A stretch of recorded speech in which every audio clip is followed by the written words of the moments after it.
안녕하십니까. 저는 올해 35살인 여자입니다. 친구의 소개로 남편을 만났고 3년 전에 결혼해서 신혼생활을 하고 있어요. 남편은 저보다 4살 어린 연하남입니다. 연하남이라고 해서 제가 정신이 빠져서 남편감을 잘못 고른 탓이라고 하실 분들도 계시겠지만 사실은 그렇지 않습니다. 처음부터 남편이 저를 계속해서 쫓아다녔거든요. 제가 집안이 빵빵한 것도 아니고 남들보다 돈이 많은 것도 아닌데 그저 저 하나만 바라봐주는 남편의 지속적인 구애에 연애를 하게 되었고 결혼까지 하게 되었습니다. 나이가 어리다고 남편이 철이 없던 사람도 아니었고 어른 공경 잘하고 요새 남자들처럼 허세도 없고 소탈한 성격이 마음에 들어 저도 결혼까지 결심하게 되었어요. 결혼하고 나서 처음 2년간은 정말 행복했습니다. 제가 월급으로 벌어오는 게 실수령액 450 정도 되고 남편도 똑같이 회사원으로 월급이 저보다 많지는 않지만 300만 원 이상을 벌고 있었습니다. 남편은 일을 1시간만큼 추가적으로 받는 수당이 있었는데 무리해서 일을 길게 하고 오면 제가 한 달에 벌어오는 액수와 비슷한 금액을 벌어올 때도 있었어요. 신혼 때는 남편이 자기도 돈을 더 많이 벌어야겠다며 제대로 쉬는 날도 없이 일주일에 많게는 70시간씩 일을 하고는 했는데 제대로 쉬는 날도 없이 체력적으로 힘겨워하는 모습을 보니 안쓰러워서 그렇게까지 일을 할 필요는 없다고 제가 뜯어말린 적도 있어요. 일을 뭐하러 그렇게 몸도 제대로 가누지 못할 때까지 하느냐고 묻는 저희 말에 남편은 언젠가 우리 둘 사이에 아이가 태어나면 돈이 필요하지 않겠냐며 그때를 위해 지금 더 버는 것이니 걱정하지 말라고까지 했습니다. 사치도 안 하고 허세도 없는데 저렇게 몸을 갈아가며 열심히 일을 하는 남편이 나이는 어리지만 저보다 어느 부분에서는 더 현명한 사람이구나 하는 생각을 했습니다. 남편과 저 사이에 아이가 없었기 때문에 얼마 전까지의 결혼 생활이 신혼 생활이다 못해 아직도 서로 연애를 하고 있구나 하는 기분이 들기도 했어요. 저도 남편도 서로 아이를 좋아했고 데이트하면서도 딱 우리 부부 또래의 커플이 아이를 데리고 산책하는 모습이나 나들이 나온 모습을 보면 아쉬움이 많이 들기도 했습니다. 저도 나이가 있기 때문에 저희 부모님께서도 더 늦으면 노산이니 하루빨리 아이를 갖는 게 어떻겠느냐 물어보시기도 했지요. 하지만 당장 집안의 주 수입원이 저이기도 했고 양가 도움 없이 시작한 결혼 생활이었기 때문에 아파트 대출이라든지 아직 갚아야 할 돈이 많아서 남편 또한 어느 정도 돈을 더 모으고 시작했으면 하는 눈치였다 보니 아이를 늦게 갖는 걸로 협의를 했습니다. 이제 와서는 둘 사이에 아이가 없는 것이 오히려 전화위복이 되었다고 봐야 하기도 하겠네요. 제 남편이 어디 가서 여자가 줄을 서는 그런 타입은 아니지만 그렇다고 어디 가서 빠지는 스타일은 아니었습니다. 연애하기 전에 남편이 제가 좋다고 따라다닐 때부터 저보다 4살이나 어린 사람이 나이 많은 여자가 뭐가 좋다고 따라다니는 건지 솔직히 이해하기 힘들었었어요. 말씀드렸다시피 재벌이가 평균에 비해 나쁜 편이 아닌 건 알고 있지만 그렇다고 남편도 일이 조금 힘들 뿐이지 벌이가 또래에 비해 결코 적은 편은 아니었거든요. 나를 돈 때문에 만나는 것도 아닐 텐데 그래서 연애하면서도 남편한테 또래의 여자나 더 어린 여자들을 만날 수 있을 텐데 왜 나를 만나냐고 물어본 적도 있어요. 좋아하는데 이유가 있냐며 자기 일 열심히 하고 그런 모습이 좋아서 그러는 거라고 대답을 해줬고 정말 제 남편이 그럴 사람이라고는 생각해 본 적도 없습니다. 시댁이나 친정이나 지방이라 서울에서 직장 생활을 하고 있는 우리에게는 거리가 꽤 먼 편이었는데 저도 시부모님께 잘했지만 남편이 우리 부모님에게 하는 것만큼은 되지도 않다고 해도 무방할 만큼 친정에도 잘했습니다. 시댁에서 돼지고기를 먹으면 친정에서는 소고기를 먹는 식으로 보여주기식이 아니라 마음에서 우러나와 하는 거라는 생각이 들 정도로 말이에요. 한 번은 샤인머스켓을 사다 드린 적이 있는데 저희 어머니께서 포도가 참 달다고 하시니 저 몰래 인터넷으로 주문해서 일주일에 한 송이씩은 무조건 배달이 되도록 해놓을 정도였습니다. 저희 어머니도 나중에 한 송이에 얼마인지 가격을 알고 나서부터 그만 사보내도 된다고 하셨는데도 한동안은 계속 배달을 시켰고요. 연하남이라 철딱서니가 없을 줄 알았지만 결혼 후에 보여준 이런 행동들 덕분에 저는 제가 결혼을 잘했다고까지 생각을 했어요. 저라고 자존감이 낮아서 제 외모가 별로고 대단한 남자 얻었다고 생각한 적 한 번도 없습니다. 제 입으로 말하기는 뭐하지만 대학교 다닐 때는 학교 홍보 모델 사진도 찍은 적이 있고 어디 가서 빠진 적 없어요. 지금이야 30대 중반의 평범한 회사원이지만 그래도 틈틈이 운동도 하고 관리도 받으면서 꾸준히 저를 가꿔온 사람입니다.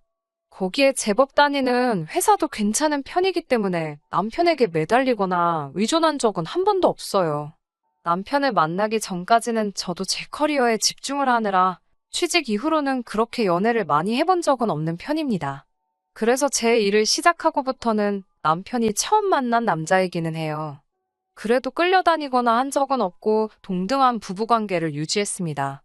제가 벌어오는 돈으로 생활을 하고 남편이 벌어오는 돈으로 저금을 했습니다. 각자에게 용돈도 넉넉하게 줬어요. 너무 악착같이 살고 싶지도 않았거든요. 서로 맞벌이였기 때문에 빨래나 청소도 분담해서 했고 식사 준비마저도 돌아가면서 했었을 정도로 우리 결혼 생활에 아무런 문제가 없다고 생각했습니다. 그런데 어느 날 남편이 저를 두고 바람을 피고 있다는 사실을 알게 되었어요. 남편이 바람을 피고 있다는 사실을 알게 된 경위도 참 어이가 없었습니다. 모르는 번호로 전화가 왔길래 받아보니 자신이 익명의 제보자라고 전하면서 남편과 같은 회사를 다니고 있는 여직원이라고 자기를 소개했습니다.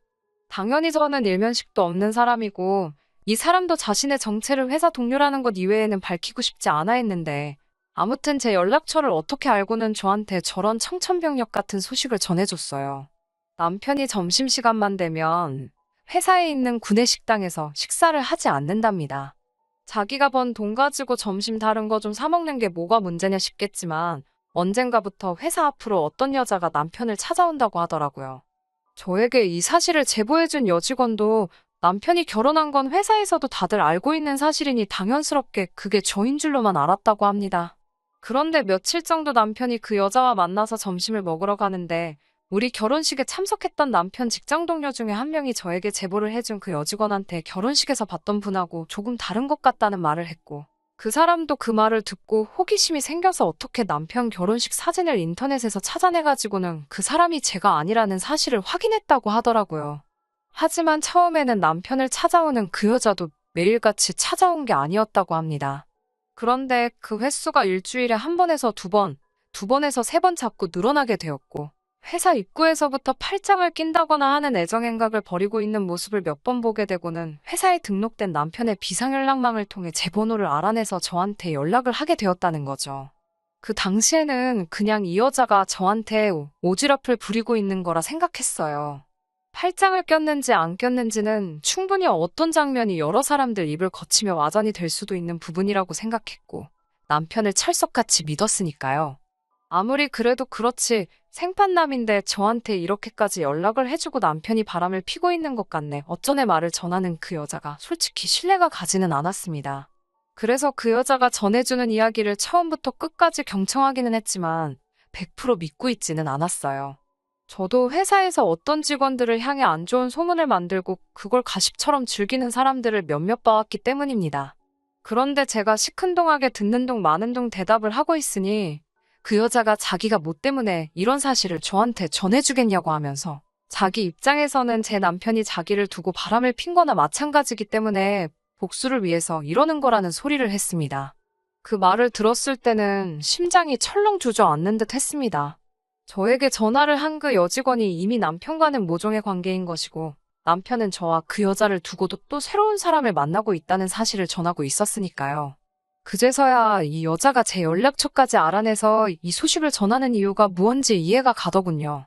그 연락을 받았을 때 저는 회사였는데 그 여자가 사실 남편과 이미 그런 사이였다는 충격 사실을 저에게 전했을 때부터 손이 벌벌 떨려서 제정신으로 전화기를 붙들고 있기조차 힘들었어요. 얼굴 한번 본 적 없는 여자의 말을 있는 그대로 100% 믿고 있는 건 아니었습니다만 그렇다고 그 여자의 말을 그냥 듣고 넘길 만한 것도 아니었습니다. 그 상황에서 어떻게든 남편이 저를 속이고 있다는 사실을 알아내려고 했던 것이 아니고 저는 마음 한구석에서는 남편이 저를 두고 그런 일을 하지 않았다는 확인을 받고 싶었었나 봅니다. 말씀드렸다시피 신혼 초에는 남편이 일하는 시간을 늘려가면서 돈을 더 벌어왔었는데 최근 들어 야근이 부쩍 잦은 상황이었는데도 월급은 그대로길래 궁금해한 적이 있는데 회사 규정이 바뀌어서 추가 근무분은 연말에 보너스식으로 몰아서 준다는 설명을 했던 적이 있었거든요. 그래서 남편의 바람을 알려준 그 여직원에게 그 사실을 물어보기도 했습니다.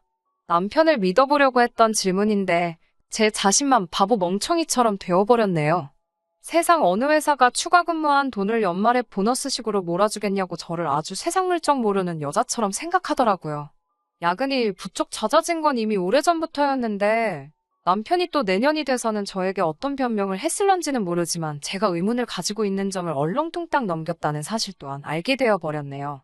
속으로는 끝까지 아니겠지 하면서 최대한 남편을 믿어보려 노력했지만 여러 상황들이 남편이 저를 두고 딴짓을 하고 있다는 게 점점 더 맞아떨어지고 있었습니다. 제 스스로에게 질문을 해봐도 부정을 할 수가 없었어요. 의심이 확신이 되는 순간부터는 속이 거북하고 집중도 안 되었습니다. 집에 돌아가면 남편을 어떻게 대해야 하는지도 모르겠고, 그래서 남편에게는 친정어머니가 급한 일이 생겨서 회사에 휴가를 내고 잠시 친정에 내려가 있어야겠다고 설명했어요. 남편은 장모님 일인데 당연하다며 주말에 자기도 내려가 볼 테니까 걱정 말고 먼저 다녀오라고 하더라고요. 그때까지도 저를 신경 써주는 척 하는 게 가증스럽기까지 했습니다. 그리고 친정으로 출발하면서 혼자 고민하다가 심부름센터에 연락을 해서 알아보기로 했습니다. 참 어이가 없게도 남편이 외도를 하고 있다는 결과를 받는 데까지 하루도 채 걸리지 않더라고요. 이미 제가 친정으로 떠난다고 했던 순간부터 남편은 주말에도 자기가 내려온다고 말해놓고는 자기 세상이로구나 하면서 바로 그 여자를 아예 우리 집으로 들인 겁니다. 아파트 현관을 들어서는 사진을 보고 저는 더욱 더 놀랄 수밖에 없었습니다. 그 사진 속에서 남편의 팔짱을 끼고 아파트 현관문 앞에 서 있던 여자는 다른 사람이 아니고 바로 남편에게 저를 소개시켜줬던 저희 가장 친한 친구였으니까요. 우려했던 상황이 현실이 되었고 그 현실의 무게가 감당하기 힘들 정도로 커다란 것이라는 걸 깨달았을 때 말도 안 나오고 구토까지 나오더라고요. 다른 사람도 아니고 남편이 왜 그랬지? 내가 뭐라도 잘못했나? 하면서 처음에는 그 이유를 저에게서 찾기까지 했어요. 남편을 이해할 수 없는 와중에 또 대학 시절부터 항상 제 곁을 지켜준 친구는 대체 내가 무슨 잘못을 했길래 아니면 나에 대한 무슨 억하심정이 있기에 저에게 이런 짓을 하는 건지 정말 그 짧은 시간 동안 5만 가지 생각이 다 들더라고요. 두 사람의 만남은 바로 그 다음날에도 이어졌어요. 심부름센터 직원은 저에게 계속해서 사진을 찍어 보내줬습니다. 하지만 사진 몇 장만 가지고는 할 수 있는 게 많이 없다고 일단 저보고 최대한 증거를 많이 모아두라고 조언을 해주더군요. 저도 지금 이걸 터트려봐야 남편은 잘못했다 사과할 게 뻔할 테고 제 친구도 저를 안 보면 그만인 게 되는 거죠. 저도 고작 제 더러운 감정을 쏟아내기 위해 이걸 터뜨릴 필요는 없다는 생각에 증거를 수집하기로 했습니다. 그 와중에 남편은 알리바이를 만든답시고 주말에는 약속한 대로 차를 끌고 친정으로 몸소 내려오더군요. 내려와서는 온갖 걱정을 다 하면서 평소에 하던 1등 남편 연기를 하기 시작하더라고요. 친정어머니께는 아직 자초지종을 설명하지는 않았고 갑자기 찾아온 건 이유가 있어서 그런 거니 적당히 맞장구 쳐달라고 부탁했는데 워낙 남편이 친정에 잘했기 때문에 그저 사위가 멀리서 찾아왔다고 좋아라 하시더군요. 정말 얼굴색 하나 안 바뀌고 좋은 남편이냥 연기를 하고 있는데 정말 헛구역질이 올라와 참기 힘들었습니다. 남편의 시선을 돌리기 위해 심부름 하나를 시켜놓고 남편의 휴대전화를 빼돌려 방으로 숨어 들어왔습니다. 평소에 저희 생일을 비밀번호로 입력해놓기 때문에 풀어보려고 했는데 남편의 핸드폰 번호는 더 이상 저희 비밀번호가 아니더군요. 증거가 더 필요한 상황에 남편의 핸드폰을 열어볼 수가 없으니 당황했는데 혹시나 하는 마음에 제 친구의 생일을 입력해보니 잠금이 손쉽게 풀려버렸습니다. 그 뒤에는 어려울 게 없더군요. 이미 둘이서 여기저기 놀러다니며 찍은 사진부터 두 사람의 대화 내용만 봐도 더 이상의 증거는 수집하는 게 무의미하다는 생각이 들었어요.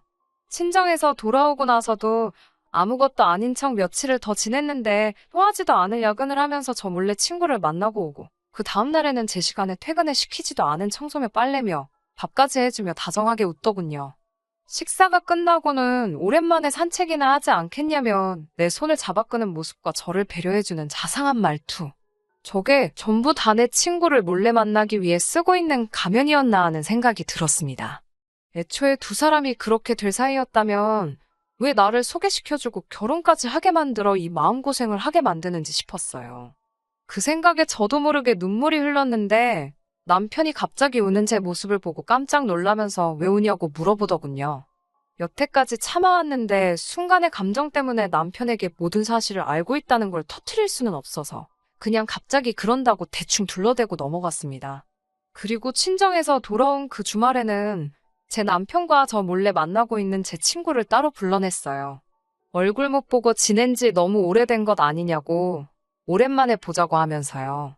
평소 자주 만나던 그 시절처럼 친구를 만나 요즘 유행하는 파스타를 먹고 요즘 젊은 사람들이 찾는다는 카페에 가고 정말 아무 티도 나지 않게 평소와 똑같이 시간을 보냈습니다. 친구도 제가 뜬금없이 만나자고 해서 불안해하는 게 티가 났는데 정말 아무것도 모르는 듯 태연하게 행동하는 저희 모습에 친구도 안심을 했는지 얼마 뒤부터는 저를 평소 대하듯이 대하더군요. 어느 정도 시간이 지난 뒤부터는 친구도 더 이상 의심할 게 없다고 생각했는지 뻔뻔하게도 남편은 잘 지내냐고 안부를 묻더군요. 결혼식 끝나고 집들이 한 이후로는 한 번도 본 적이 없다면서 정말 입에 침도 바르지 않고 거짓말을 하는데 그 자리에서 들고 있던 포크로 이마를 찍어버릴 뻔 한글 속으로 꾹 참았습니다. 아무 일도 없는 척 연기를 하니 저도 힘들어져 잠깐 지쳐 있었는데 친구가 제 눈치를 보더니 무슨 일이 있느냐 걱정을 해주면서 일도 좋지만 건강도 챙기면서 하는 게 좋다고 말을 하는데 그 와중에도 저를 걱정해주는 척을 하고 있는 가증스러운 모습 때문에 웃음도 나오지 않더라고요. 남편을 제게 소개해준 친구에게 빼앗기고 저는 그 사실을 전부 다 알고 있음에도 불구하고 아무것도 모르는 척 연기를 하고 있어야 한다는 현실이 너무 힘들었네요. 그 덕에 마음고생을 해서 그런지 몇 달 안 되는 시간 동안이었는데도 살이 10kg 가까이 빠지고 피부도 많이 푸석해졌어요. 더 이상 확보할 증거도 없었고 그때쯤 저도 마음 정리하고 확실하게 이혼을 결정했던 것 같아요. 아는 변호사에게 제가 모아놓은 증거들을 보여주고 남편, 그리고 제 친구까지 2명 다 처벌하기로 했어요. 친구에게는 위자료를 청구하고 남편은 재산분할 없이 이혼하고 위자료까지 청구하는 걸로요. 둘이 아파트 현관 앞에 팔짱 끼고 있는 사진부터 추가로 야근한다고 한 날 회사 근처에서 만나 숙박업소 들락거리는 사진에 협조를 부탁해서 카메라 파일까지 전부 확보해둔 상태였으니 이 정도면 충분하다고 하더군요. 그런데 한 가지가 마음에 안 들기 시작했어요. 위자료를 청구해봐야 그렇게 큰 금액도 아니더라고요. 제 인생을 나락으로 떨어뜨린 것 치고는 그 죗값이 너무 싸게 먹히는 게 아닌가 하는 생각이 들었습니다. 제가 돈을 못 벌어서 돈이 아쉬운 상황도 아니고 이혼으로 한몫 챙기려는 게 아니라 그 짐승만도 못한 인간들에게 그들이 지은 잘못에 합당한 벌을 내려주고 싶었거든요. 그래서 이혼 서류는 일단 숨겨두고 있었습니다. 그리고 일주일 동안 남편이 외출을 못하게 감시하고 야근한다고 하면 회사에 전화까지 하는 등 남편이 친구를 만나지 못하게 길을 최대한 막아버렸어요. 처음에는 괜찮은 척 하더니 저의 방해 공작이 일주일이나 지속되니 남편도 몸이 다른 건지 사소한 거에도 짜증을 팍팍 내더라고요. 그러더니 연애하는 동안부터 결혼 후까지 단 한 번도 다녀와 본 적 없는 출장을 운운하면서 이번에 처음으로 회사에서 자기를 출장을 보내주게 되었다고 자기한테는 좋은 기회라며 저에게 털어놓더라고요. 그 길로 저에게 남편의 외도 사실을 알려준 회사 여직원에게 전화를 걸었더니 남편은 출장을 가는 게 아니라 휴가를 낸 거라고 알아봐 주더라고요. 그 휴가를 낸 목적은 안 봐도 뻔했죠.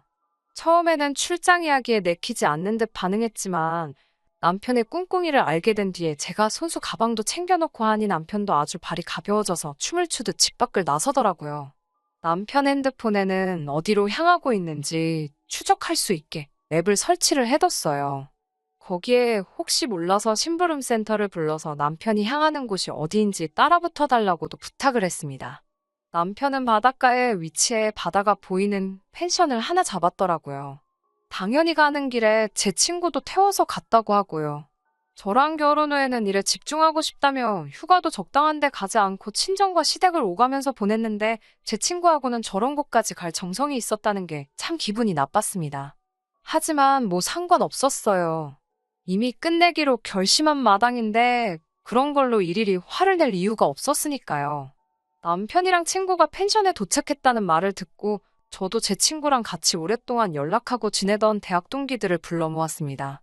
자초지종을 이야기해주고 혹시 저랑 같이 그 펜션으로 쳐들어가 줄 수 있냐고 부탁했더니 이 사실을 믿을 수 없다는 반응을 보이며 저를 따라가서 자기들 눈으로 직접 봐야겠다고 하더군요.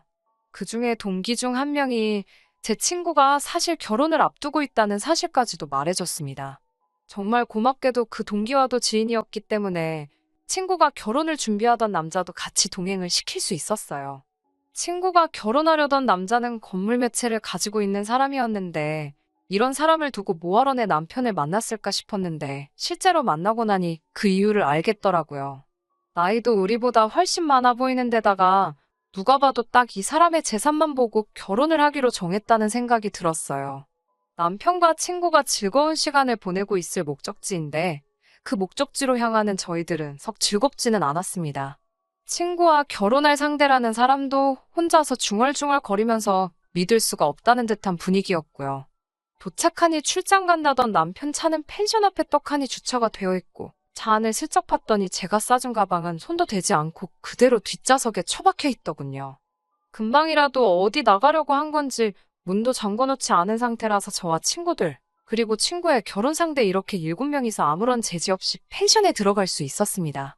누가 들어온지도 모르고 바다가 보이는 욕조 안에서 아주 신명나는 시간을 즐기고 있더라고요. 제가 남편을 부르고 모고할 것도 없이 그 장면을 보고 친구의 결혼 상대가 창문을 뛰어넘어가서 소리를 고래고래 질렀습니다. 두 사람은 욕조 안에서 비명을 지르며 아주 혼비백산하더라고요. 남편은 머리채를 잡혀 질질 끌려가는 제 친구를 보며 자기야를 불렀다가 저 멀리서 그 상황을 보면서 자기야를 불렀다가 아주 제정신을 못 차리고 있었어요.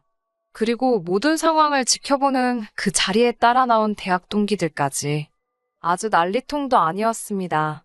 남편과 바람이 났던 친구는 결국 파혼하게 되었어요. 그 상황을 들키고도 결혼을 진행하려는 사람은 아마 아무도 없었을 겁니다. 남자 잘 만나서 인생 피겠다고 노래를 부르던 친구였는데 그렇게 바라던 소원을 성취하기까지 코앞이었는데 전부 파토가 나버렸네요. 돈 많은 배우자는 돈 많은 배우자대로 두고 뒤로 애인을 만들면 된다고 생각했던 걸까요? 그렇게 위험을 감수하면서까지 만날 것이었으면 굳이 저한테 남편을 왜 소개시켜줬는지 하는 생각도 듭니다. 거기에다가 친구의 남편과 바람이 나서 머리채 잡혀 끌려나가는 걸 다른 사람들도 아니고 매일같이 붙어 지내던 대학 동기 친구들한테 들켜버렸으니 정신이 있다면 그 친구들 앞에서는 더 이상 얼굴도 못 들고 다닐 거예요. 그렇게 소중하게 대하던 인맥이었는데 적어도 앞으로 2번 다시 친구 남편은 건드리는 게 아니라는 걸 뼈저리게 깨달았을 겁니다. 그리고 남편하고는 집으로 돌아와 대놓고 이야기했습니다. 집에 오는 길 내내 얼굴이 새하얗게 질려가지고 아무 말도 못하고 미안하다는 말만 미친 사람처럼 반복을 하더라고요. 차 안에서 꾸역꾸역 몸을 구겨 넣으며 무릎을 꿇고 싹싹 빌고 있는데도 이 남자를 향한 동정심조차 들지 않았어요. 위자료는 당연히 청구할 거고 지금 다니는 회사라도 조용히 다니고 싶으면 좋은 말로 할 때 알아서 짐 싸서 나가라고 했어요. 집에서 나가란 말을 하자마자 운전하고 있는 제 팔을 부여잡고 그러는 게 어디 있냐고 하면서 그건 너무한 거 아니냐 질질 짜기 시작했습니다. 너무한 게 지금 누구냐, 이렇게 될거 모르고 그랬냐고 따지니 제가 바빠 보여서 방해하고 싶지 않았다는 되지도 못할 변명을 늘어놓더군요. 그래서 그 길로 차를 돌려서 시댁으로 향했습니다. 처음에는 의아해하다가 차가 시댁 근처로 향하는 걸 눈치챈 남편이 거기를 왜 가냐면서 가지 말라 소리치더라고요. 차에서 뛰어내릴 용기는 없던 건지 결국 제가 차를 몰아 시댁에 도착할 때까지 그러지 말란 소리만 하고 꼼짝도 못하고 따라왔습니다. 어서 니네 부모님 한테 가서 네가 뭔 짓을 했는지 낱낱이 고하고 이혼하기로 했다는 소식도 네 입으로 직접 전하라고 했더니 고집을 부리며 차에서 내리지 않더라고요. 그래서 저 혼자 내려가지고는 그러면 너네 부모님을 직접 모셔올 테니 밖에서 하라고 한마디 쏘아붙이고 시댁 방향으로 몸을 옮기니 그제서야 차 밖으로 손살같이 기어나와서는 제 발목을 붙잡고 용서해달라 늘어지더군요. 결국 바깥에서 나는 소음 때문에 동네 사람들부터 시부모님까지 나오셨어요. 웅성웅성하는 가운데 남편한테 네가 뭘 했는지 말하라 했더니 아무 말도 못하고 있길래 저도 여러 사람들 앞에서 나 부끄럽고 하니 그냥 남편이 내 친구랑 바람이 나서 빨가벗고 즐기고 있던 걸 머리끄댕이 잡아서 데리고 온 상황이라고. 이혼할 거고 아드님은 땡전 한 푼 없이 집만 챙겨서 그대로 보낼 테니 그렇게 아시라고 말씀드리고 제 발목 붙들고 놓을 줄 모르던 남편의 팔을 뿌리치고 저 혼자 차 타고 집으로 올라왔습니다. 저는 간단하게 짐을 챙겨서 회사에 사정을 말하고 독신자 숙소에서 머물기로 했어요. 집을 남편에게 양보한 건 아니고 이혼 마무리될 때까지 마주치지 않으려고 그랬습니다. 이혼하는 과정에서 또 지저분한 일이 있기는 했지만 결국 위자료 청구와 재산 분할도 제가 원하던 대로 진행이 되었고 큰 탈 없이 이혼하게 되었습니다. 뿌린 대로 거둔다고 얼마 전에 듣자 하니 남편은 저한테 외도 소식을 전해준 여직원분이 또 한 번 회사 내에서 응징을 해줬더군요. 이혼하고 나서도 회사에는 비밀로 하고 숨죽여 지냈던 것 같은데 그 여자가 아주 큰맘 먹고 자기도 피해를 볼 작정으로 남편에 대한 모든 사실을 회사에 알렸더군요. 그 여직원도 남편도 결국 회사 내에 남아있을 만한 상황이 되지 않았고 특히 남편의 경우는 외부에 이 사실이 새어나가면 회사 이미지에 좋을 것도 없으니 권고사직을 당하게 되었답니다. 그리고 동기들로부터 친구의 소식도 전해 듣게 되었어요. 친구 또한 결혼할 남자가 사실은 친구가 다니는 회사의 고객 중에 한 명이었다고 합니다. 처음부터 돈 때문에 접근한 것도 맞지만 결혼을 앞두고 바람을 핑계 걸려버렸고 그 결혼할 남자분이 친구 회사에서 입김 좀 쓰는 큰손이었던지라 친구도 회사에서 버티고 있을 수가 없었나 봐요. 남편처럼 권고사직을 당한 건 아니지만 지금은 지방으로 발령이 나서 아는 사람 한 명 없는 오지에서 월세 생활을 하고 있다고 하네요. 원래 학교 다닐 때부터 저보다 잘 나가던 친구였으니 알아서 그 오지에서라도 돈 많은 남자 물어서 잘 살았으면 좋겠네요. 이혼이 끝나고 남편과 함께 살던 집에 돌아오니 그 수많은 사건들이 있었어도 집은 그대로더라고요. 물론 남편의 짐이 빠져서 조금 횡해지긴 했지만 말이에요. 그래도 한참을 사랑했고 함께한 사람인데 그 빈자리가 느껴지지 않을 정도로 배신감이 크네요. 차라리 아이를 늦게 갖기로 한 것이 참 잘한 일 같아요. 아이가 있었으면 아이 때문에라도 이 모든 사건들을 가슴에 묻었을 수도 있으니까요. 다시 결혼을 할 생각은 없지만 그래도 다음에 만날 사람은 적어도 저를 배신하지 않을 만한 사람을 찾아봐야겠네요. 한동안 혼자겠지만 인생 종 쳐버린 남편이나 제 친구처럼 불쌍하게 살지 않고 보기 좋게 떵떵거리며 살 수 있게 노력해야겠습니다. 끝까지 들어주셔서 감사합니다. 오늘의 사연은 여기까지입니다. 구독과 좋아요, 알람 설정 부탁드리고 더 좋은 사연으로 다시 찾아뵙겠습니다. 감사합니다.